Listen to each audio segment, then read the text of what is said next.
Hello students. So we have completed the discussion on vector analysis. The starting topic, static electric fields. When we say static, we mean that the field that we are considering here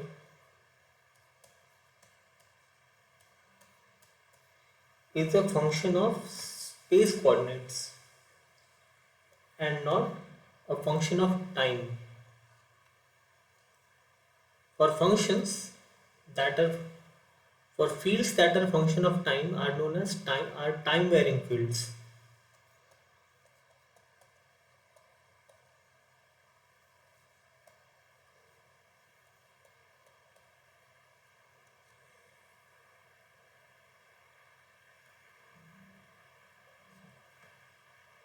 And while dealing with the static electric fields, presume that all source charges or the charges that are producing fields are kept at rest.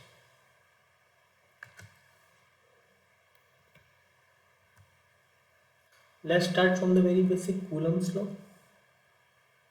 It was demonstrated quantitatively in 1785, and it states that the force acting between two charges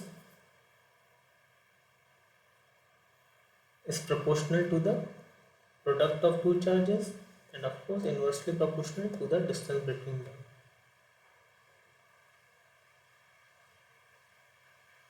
And for two positive charges, for this charge Q, let us call this as test charge.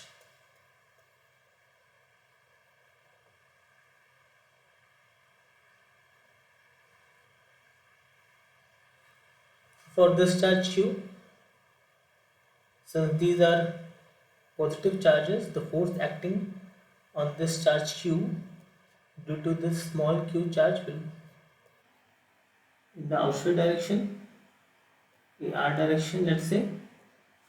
Similarly, for this charge Q, the force acting on this charge due to the capital Q charge will be equal and opposite to the force acting on this charge. That is why F1 equals to minus F2. And this constant, which is epsilon naught, is given is called the permittivity of free space, which is constant given by 8.5 into 10 power minus 12 coulomb square Newton meter square.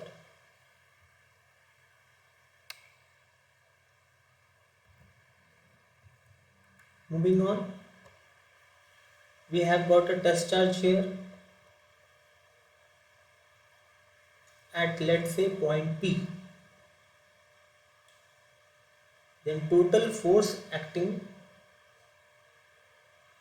on this charge due to a collection of various charges, let's say these are called source charges, then the total force acting on this capital Q charge will be given by the superposition theorem, by the principle of superposition.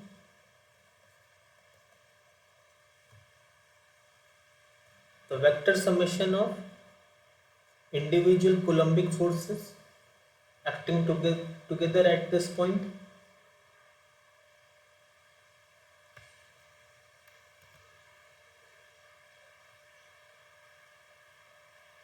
where r dash I is the position vector of the ith charge, and for point P its position vector is given by r subscript q vector. Then the distance between the source charge and the test charge is given by the difference in the position vectors, and likewise we will sum up all the coulombic forces.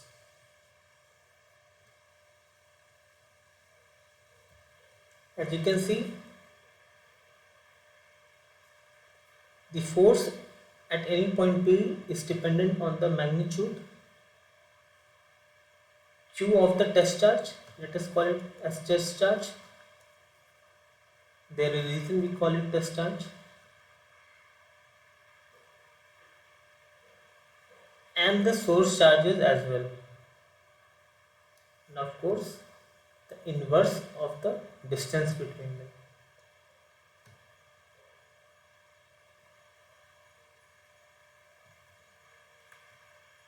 For the same equation, let's take the common Q outside, the magnitude of the test charge. Then again we get a vector summation. Let's say individually, if you observe this, let's call this vector as E1. It is given by Q1, R1 square, R1 vector, where R1 is the distance of the source charge 1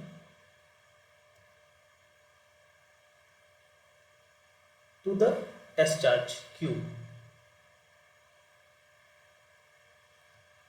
And this particular vector field, we call it as the electric field.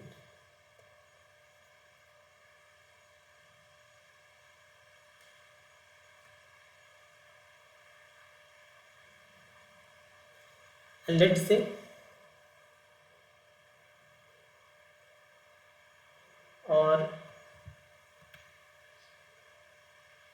say if a charge Q1 produces electric field E1 at point P.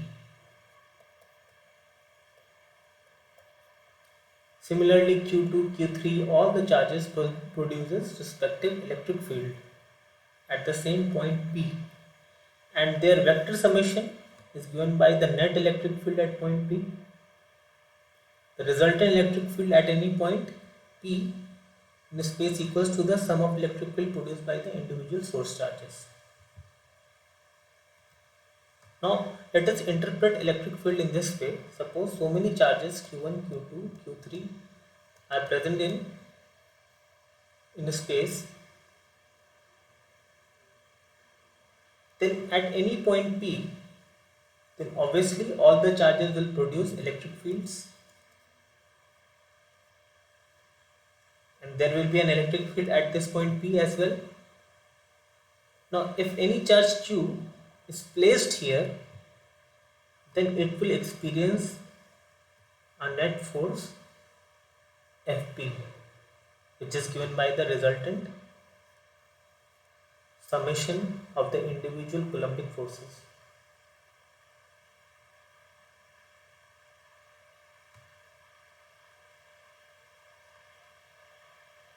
Electric field at any point P is defined by the force per unit test charge present kept at that point P. E is given by 1 by 4 pi epsilon naught, let's say Q by R square, where Q is the source charge. That means any source charge Q produces an electric field E. As you can see from this formula, E is not dependent on test charge.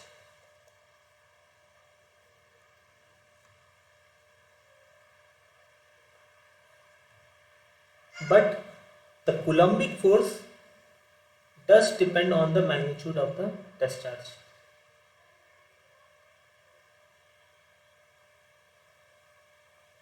Test charge is nothing but a hypothetical charge Q that is kept at a point P in some electric field in order to determine the effect of that electric field at that point due to the source charges. Q is such that the test charge is such that the effect of test charge is never accounted into the definition of electric field. We have been telling that Q1, Q2, Q3, all these charges produce electric field, but once again Q also produces electric field, but the magnitude of Q is so less that we do not account that into the definition of electric field. Or you can say the divergence of resultant electric field due to the test charge is zero. That means if electric field is here, the test charge is, this is the test charge is producing here, then no divergence will be seen here.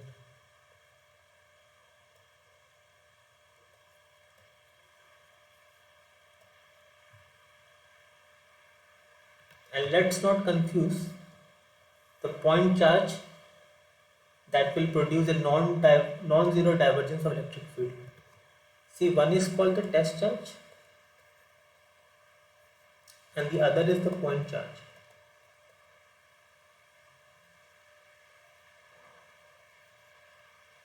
The point charge, for point charge, the divergence of electric field will be non-zero. Definitely if point charge is present here, then it will cause the divergence of the electric field, because it will produce its own electric field that will diverge the already existing field over there. But for test charge, the divergence of the electric field is always zero, and that is why it is not accounted. Its, its electric field is never encountered during the discussion, and that is the difference between test charge and the point charge.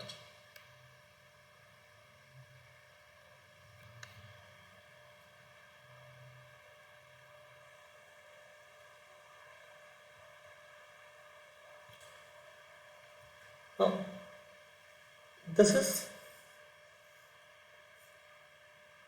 the formula for resultant electric field due to discrete charge configurations.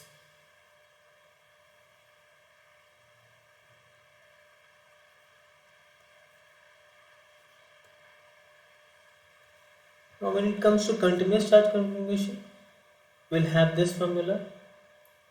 For example, for line charge, if we know the function of the charge density, line charge density,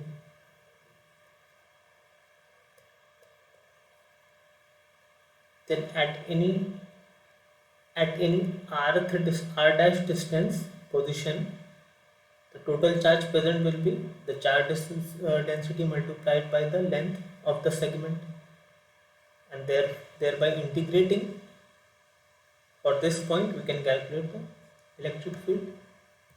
Same case will be for the surface charge as well as the volume charge. For surface charge, we have got the surface charge density. For volume charge, the volume charge density, and dq for some continuous charge distributions other than these.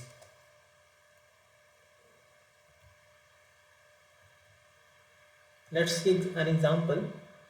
That portion of z axis which from -2 to 2 carries a non-uniform charge density. Now here it is the case of a linear charge density. For linear charge density, we have this formula for line charge given by EP equals to integration 1 by 4 pi epsilon naught, and this will be lambda. Here in this case, this is rho L.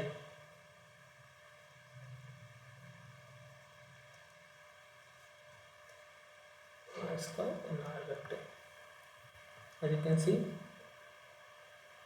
here this R represents the distance between the source and the point at which we are calculating electric field, and capital R is the position vector and hat R is the unit vector. Unit vector, which is the vector divided by its magnitude.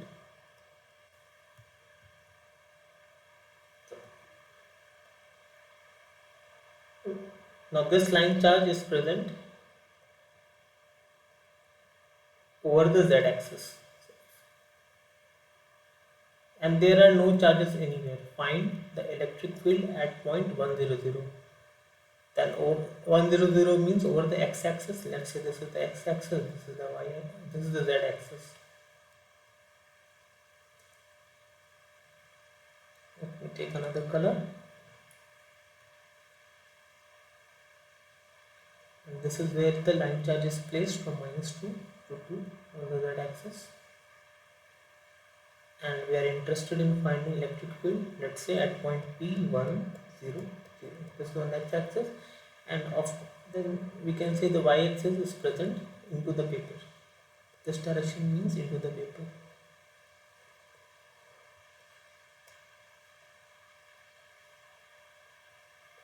The direction of y. Then using this formula, now rho L is given by z square plus 1 nano coulomb per meter. This we have got, and dl, let's say at any distance z we have a small segment dz,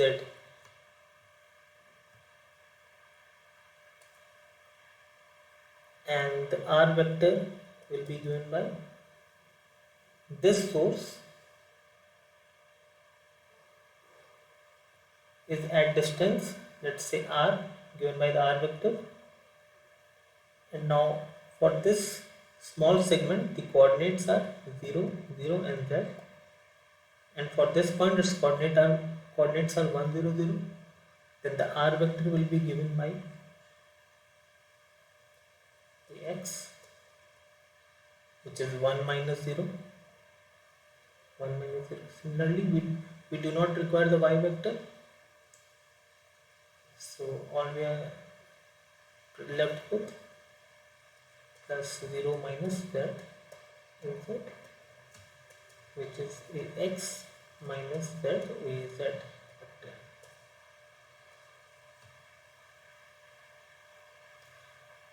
And the unit vector will be given by the vector divided by magnitude, ax minus z ax az divided by under root 1 plus z square. Now putting all these values in the formula for electric field at point 1, 0, 0, we have 1 by 4 pi epsilon naught integration. Now integration z will vary from -2 to 2, and we have rho L in this formula, which is given by 1 plus z square, or z square plus 1, and dl is nothing but dz, and r square,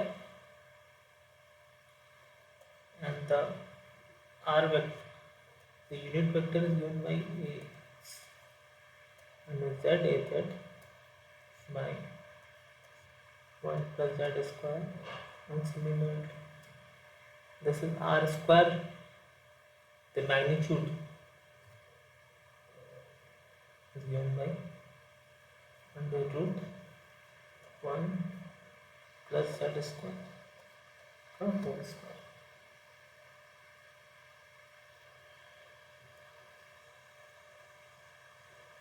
So doing the integration,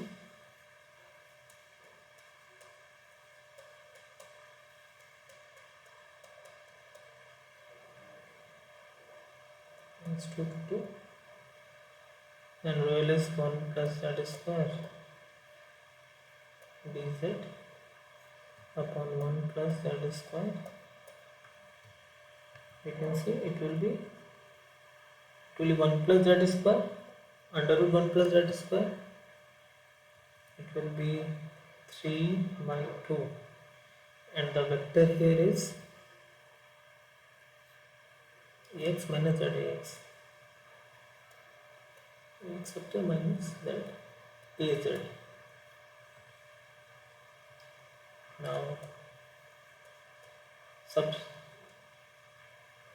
substituting into the respective ax and az, minus 2 to 2, and this 1 plus z square and 3 by 2, it will become ax bz upon under root 1 plus z square,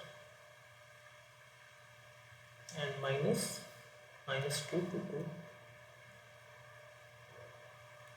z upon 1 plus z square under root.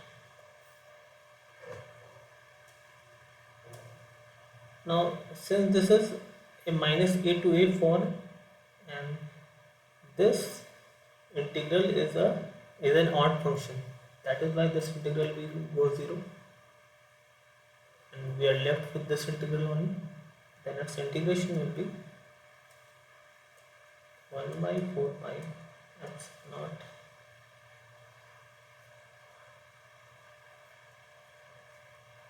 log z plus under root 1 plus z square, and this is an even function. It will go 2 times this integration and 0 to 2. All we are left with log 2 plus under root 2 under root 5. If you put 0 here, log 0 and 1 plus 0, overall we will get log 1, which is 0. It will be upon pi epsilon, and its value will be 25.97. And for electric field, its SI unit is given by volts per meter. We have yet not introduced the term V, which corresponds to voltage. We will discuss about voltage and potential in the upcoming classes. So this is how we can determine electric field if a continuous charge distribution is given. Moving on. So for electric field, when we talk about electrostatics or static electric fields in a free space, basically there are two fundamental postulates. Let us discuss one by one. First, a very known Gauss law, which states that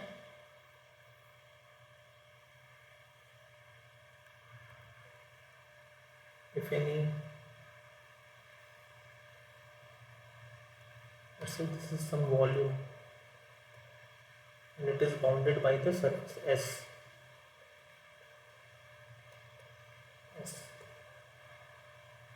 The net outward flux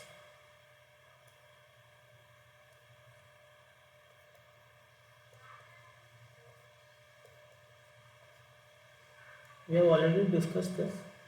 The net electric flux through any closed surface equals to the total charge enclosed by it. So for this volume, some charge is enclosed into it, then the net outward flux through this surface, which is given by the surface integral, it will equal to the net charge enclosed by it.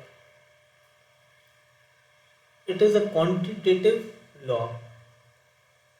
That means the outward flux is equal to the net charge enclosed.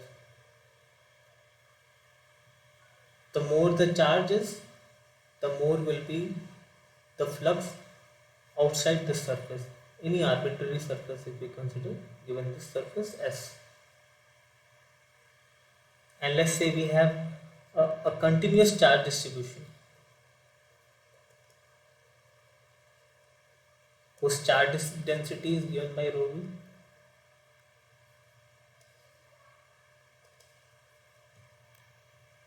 Then if we, for this surface integral, if we apply divergence theorem, then surface integral will transform into the volume integral, which is the volume integral of the divergence of d.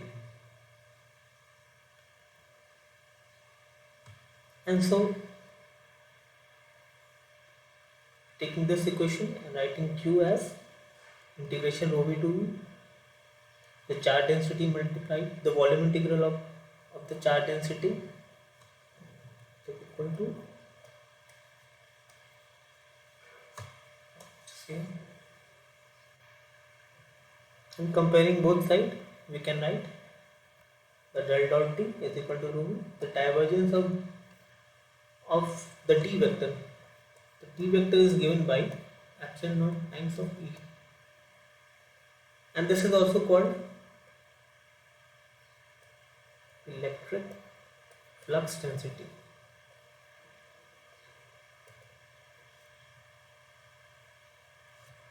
because the net electric flux, outward flux,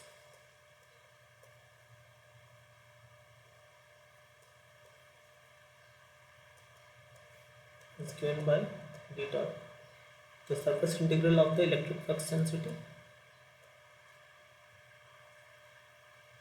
Using this equation, we can again define d vector as the net flux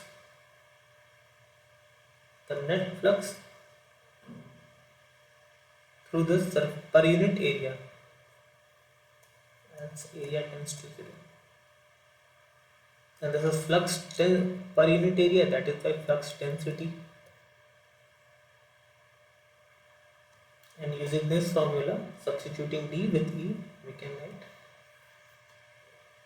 the Gauss law in free space. Remembering we are using the term epsilon naught, which is used for the free space. This is the permittivity of free space. We will deal with permittivity when we will study about the dielectrics. Then we will discuss more about the permittivity in free space or in the material. And the second postulate is given by the curl of the electric field is 0. In the previous lecture, we had studied that the null identity, which states that the curl of the gradient is 0. Now, electric field can be represented as the gradient of the potential. Let's ignore the negative sign for the time being. This is the potential. The electric field can be represented as the gradient of the potential. Potential is a scalar function. Now I have yet not introduced the concept of potential. That we will do in the upcoming lectures. For the time being, let's say that electric field can be expressed as a gradient of scalar potential, and because according to the null identity 1, the curl of gradient is 0, as E, which is the gradient of scalar, then its curl must go to 0. And that is why the electric field is irrotational.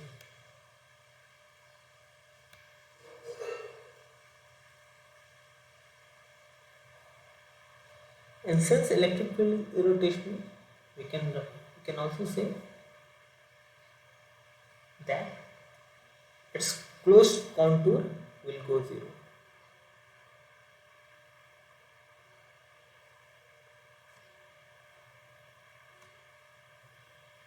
If we take its closed contour E dot dl, and if we apply the Stokes theorem, then line integral will convert into the open surface integral. And since this is 0, that is why its closed contour is 0. This is another way of telling that the electric field is irrotational, because its closed contour is 0. So we can summarize it in point form. We can write in dot and curl form. We can write the postulates of electrostatics, and this is the integral form.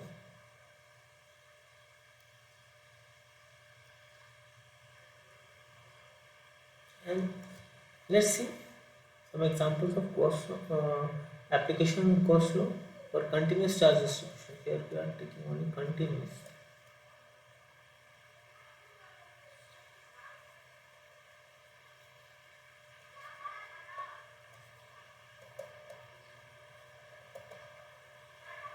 So for a line charge symmetry,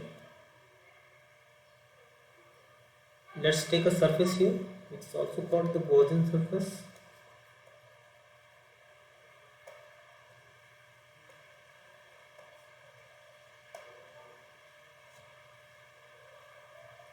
And for this surface, the electric field will be normal to this surface.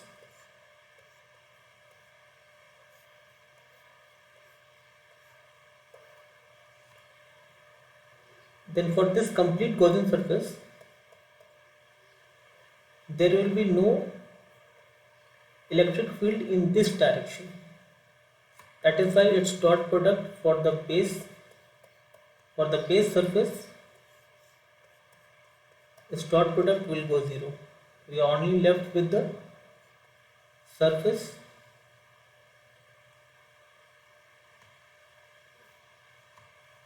the curved surface area.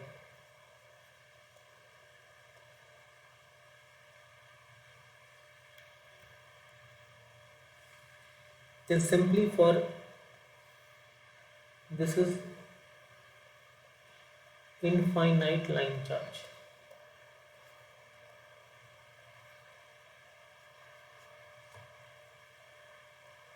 And let's say for any length L of the constant surface, now here it is H. So let's say for any length H, its area, its curved surface area will be 2 pi. And if we consider the cylindrical coordinate system, then this distance will be given by rho, the radius, times of H will be the curved surface area. Then, and of course, the electric field is normal to the surface. That is why that and the normal and the area vector will be also normal. The unit normal to the vector. Then its dot will be 1. Then simply the E rho is the component of the electric field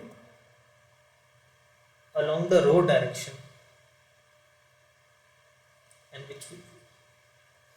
this flux, net flux, must be equal. The net electric flux must be equal to the net charge enclosed by epsilon naught. The net charge enclosed will be, this is the charge density lambda, charge per unit length. For length h, it will be simply lambda times of h. And here we will get E. E is inversely proportional to the distance from the charge.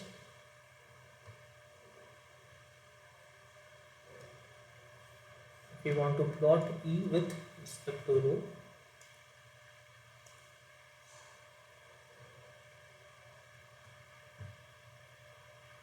it will be a decreasing curve, keeping lambda as constant.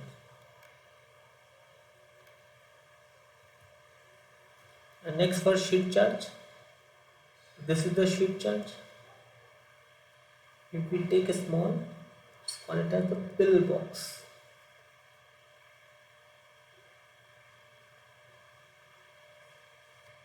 Then the electric field will be normal to this sheet charge.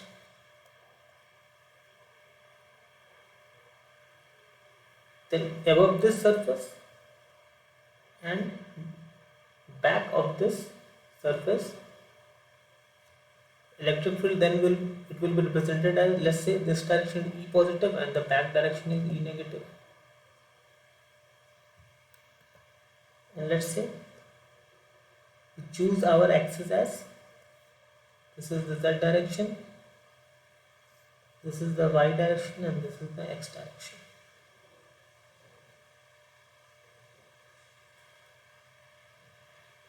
Or you can say the normal to this sheet is the Y direction, AY direction. Then we can write net flux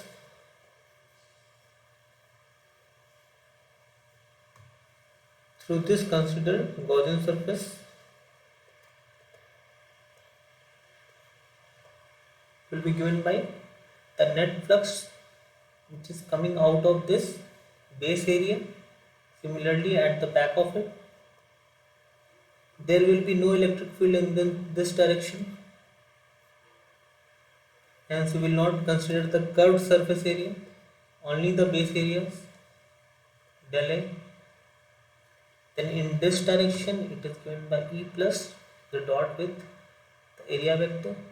And similarly, in this direction, E minus vector. That is why it will go 2 times magnitude of the electric field multiplied by the area vector, multiply the magnitude of the area. And similarly, for this considered surface, the net enclosed charge will be given by the charge density,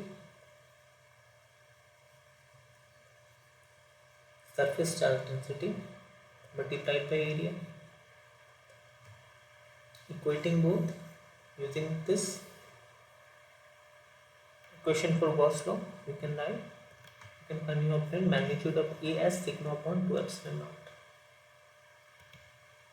And of course, its direction will be AY plus AY, direction electric field for positive Y direction, and for in this direction it will be same magnitude but the direction is reverse.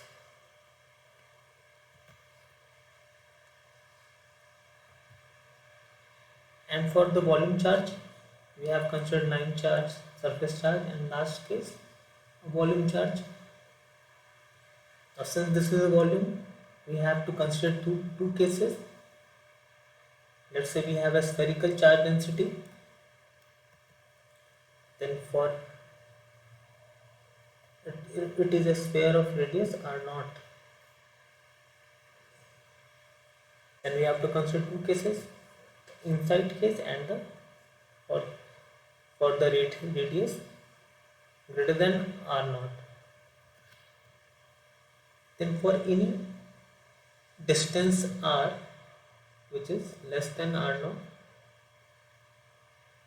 the total charge enclosed will be simply given by the charge density. Rho is the charge density multiplied by the volume. Then by invoking the formula for Gauss law, E into 4 pi r square is equal to the net flux equals to the charge enclosed by epsilon naught. And here you can see for the inside of the charge volume, ER is proportional to the radius. But suppose if we consider any radius, any surface which is outside this volume, the total charge enclosed, then this will be the total charge enclosed, will be simply given by rho into the total radius you have to consider. Finally, we can obtain the electric field for any radius greater than r0, and you can see here electric field is inversely proportional to the square of the radius. Hence we can plot it here, plot the variation of electric field with the radius.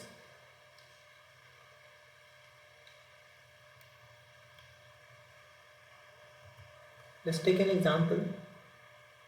The plane which is given by minus x plus 3y minus 6z is equal to 6 contains a uniform charge distribution. Then this is the case of the sheet charge. For sheet charge, this is the value of the electric field.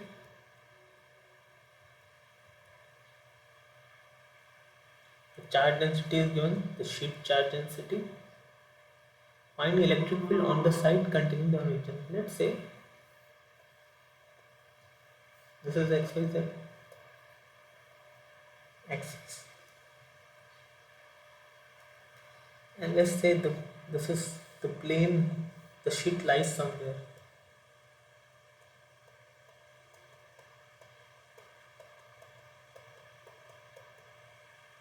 Then since this is a sheet charge density, then the electric field will be perpendicular to it, the direction of the electric field.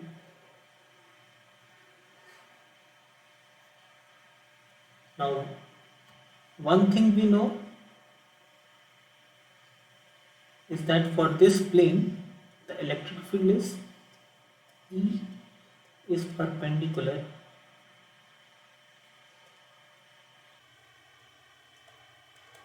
to the plane.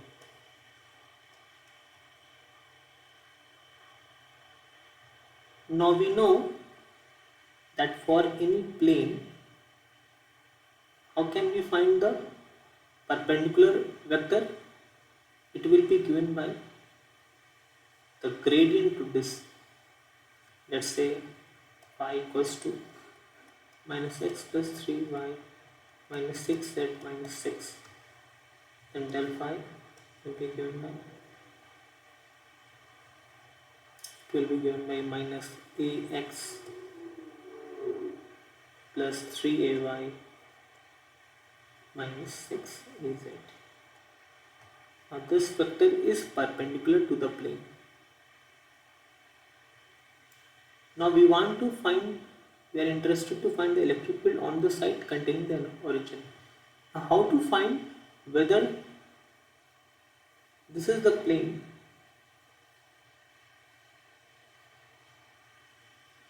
How to know whether the origin 0, 0, 0, it is present on the upper side or is it present on the lower side of this plane? For this to know, let's say phi is equal to minus x plus 3y minus 6z minus 6. Now phi if we put the value of xyz at 0, 0, 0, it will be simply minus 6, which is less than 0. That means the origin point is present below the surface.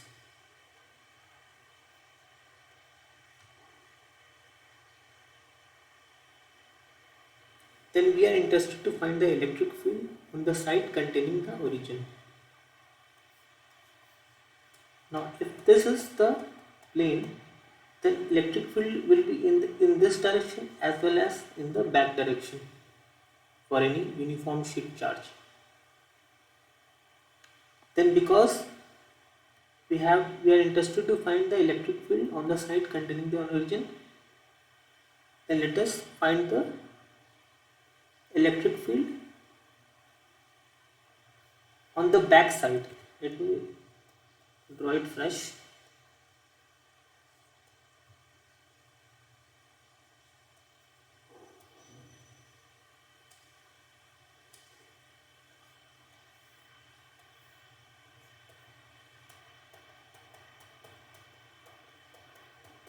Now we know that the electric field, the origin is at the back side of the sheet. We want the electric field on the side containing the origin. Now del phi is given by minus ax plus 3ay minus 6az. Now this direction is, let's say, the forward direction. This is the forward direction, but the origin is present at the back side. Let's say this is the back side. Then the electric field towards the origin will be in this direction, and this direction is negative to the gradient. Now electric field is given by sigma upon 2 epsilon naught. In this case, sigma is nothing but the rho s by 2 epsilon naught, and this direction is minus del phi divided by its magnitude.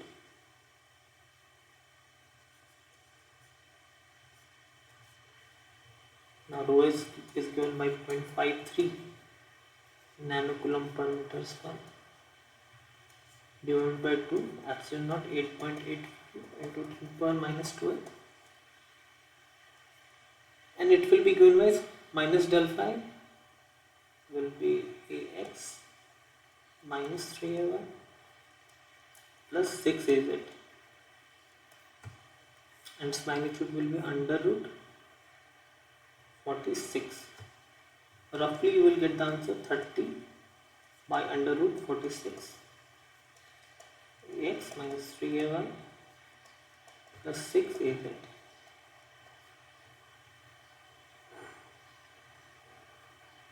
So this is the resultant value of the electric field on the site containing the origin. So that's all for this lecture. Thank you.